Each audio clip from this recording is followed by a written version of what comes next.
আলাইকুম। আপনি কি জানেন আমাদের দেশে দিন দিন ভুঁড়ি বাড়ানোর প্রতিযোগিতা চলছে? হ্যাঁ, আপনি নিজেকে লক্ষ্য করুন, আস্তে আস্তে আপনার ভুঁড়ি বেড়েই চলেছে। সেটা যেন কিছুতেই আপনি কমাতে পারছেন না। পেটের চর্বি শুধু দেখতেই খারাপ লাগে না, বরং পেটের এই অতিরিক্ত চর্বির কারণে বেড়ে যায় ওজন এবং এর চাপ পড়ে পায়ের উপরে। তখন অল্প বয়সে হাঁটুতে ব্যথা, পায়ের গোড়ায় ব্যথা, নানান ধরনের সমস্যা সৃষ্টি হয়। এর ফলে অসময়ে ক্ষয়ে যেতে পারে পায়ের হাড়। এছাড়াও হতে পারে নানা শারীরিক সমস্যা। পেটের এই চর্বি কমানোর জন্য কি করতে পারেন চলুন দেখে নেই। 1. নিয়মিত হাঁটুন। বাঙালি সত্যিই বড় অলস, তারা হাঁটতেও অলস বোধ করে। প্রতিদিন নিয়ম করে হাঁটুন না ভাই, যে দূরত্বে হেঁটেই যেতে পারবেন সেখানে রিক্সা করে কেন যাবেন? প্রতিদিন কমপক্ষে 30 মিনিট হাঁটুন। রিক্সায় করে গেলে আপনার ভাড়া লাগতো মিনিমাম 20 টাকা। প্রতিদিন আপনার 20 টাকা বেঁচে গেলে আপনি আপনার পছন্দের কিছু কিনে নিন, এতে আপনার টাকাও বাঁচবে, আপনার শরীরও সুস্থ থাকবে। প্রথম কিছুদিন ক্লান্ত লাগবে, কয়েকদিন পর আস্তে আস্তে এটা আপনার অভ্যাসে পরিণত হবে। প্রথম দিন 30 মিনিট হাঁটুন, তারপরে কিছুদিন পর 35 মিনিট, তারপরে 40 মিনিট, এভাবে হাঁটার সময়টা বাড়িয়ে নিন। দেখবেন আপনার শরীর, মন এবং পকেট সব কিছুই ভালো থাকবে। 2. ভাজা পোড়া কম খান। হাই হাই, বাইরে গেলেই শুধু ভাজা পোড়া আর ভাজা পোড়া, যেদিকেই তাকাই চপ, পেঁয়াজু, ফুচকা, সব দিকে শুধু ভাজা পোড়া, যেন আপনাকে ভাজা পোড়া ডাকছে, বলছে আয় আয় আমাকে খেয়ে নে। আমরা বাইরে গেলে ভাজা পোড়া খেতে বাধ্য, কারণ এত এত খাবার, কিন্তু দেখলেই যে খেতে হবে এমন না, আমাদের শরীরের দিকেও তো খেয়াল রাখতে হবে। এখনকার যুগের যে অবস্থা, আমাদের শরীরে নানা ধরনের রোগে বাসা বাঁধছে, আর বাইরের খাবার শরীরের জন্য অনেক খারাপ। আপনি চাইলে ভাজা পোড়া খেতেই পারেন, কিন্তু মাসে 1 থেকে 2 বার, প্রতিদিন নয়। ভাজা পোড়া খাবারে অনেক তেল থাকে, আর এই তেলটা স্বাস্থ্যের জন্য অনেক ক্ষতিকর। আর তেলই প্রধানত পেটের চর্বি বাড়াতে সাহায্য করে। ভাজা পোড়া জাতীয় খাবার কম খান, চেষ্টা করুন কম তেলে রান্না করা বা সেদ্ধ খাবার খেতে। ফাস্টফুড পরিহার করুন। এই যুগ তো ফাস্টফুডেরই যুগ, তাই না বলুন? আমরা যদি রেস্টুরেন্টে যাই, ফাস্টফুড যদি অর্ডার না দেয়, সবাই তো বলবে খ্যাত একটা। এটা কি ভাবলে আপনার চলবে? কারণ ফাস্টফুড তো শরীরের জন্য অনেক ক্ষতিকর। কোনোভাবে ফাস্টফুড খাবেন না।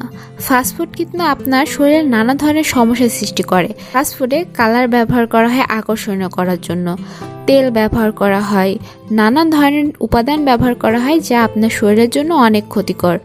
মেয়োনিজ, পনির, সস, তেল, মাখন এসব আপনার পেটে চর্বি জমাতে সবচেয়ে বেশি ভূমিকা রাখে। আর ফাস্টফুড, মেয়োনিজ, পনির, সস এগুলো ছাড়া তো সম্ভবই না। তাই ফাস্টফুড যতটা সম্ভব পরিহার করুন। খুবই যদি খেতে ইচ্ছা হয় 2 থেকে 3 মাস পর একটা ফাস্টফুড আপনি খেতে পারেন। 4. ঘুমানোর আগে হাঁটুন। আমরা বাঙালি জাতি ঘুমানোর আগে পেট ভরে খাই, খেয়ে আমরা নাক ডেকে ঘুম পাড়ি, এটাই কিন্তু আমাদের স্বভাব। এই স্বভাবের কারণে কিন্তু আমাদের ভুঁড়িটা আমাদের আগে আগে দৌড়াচ্ছে। আমরা কি করি? রাত্রে দেরিতে খাই, খেয়ে আমরা ঘুমিয়ে পড়ি, আর সকালে দেখতে পাই অনেক বড় পেট।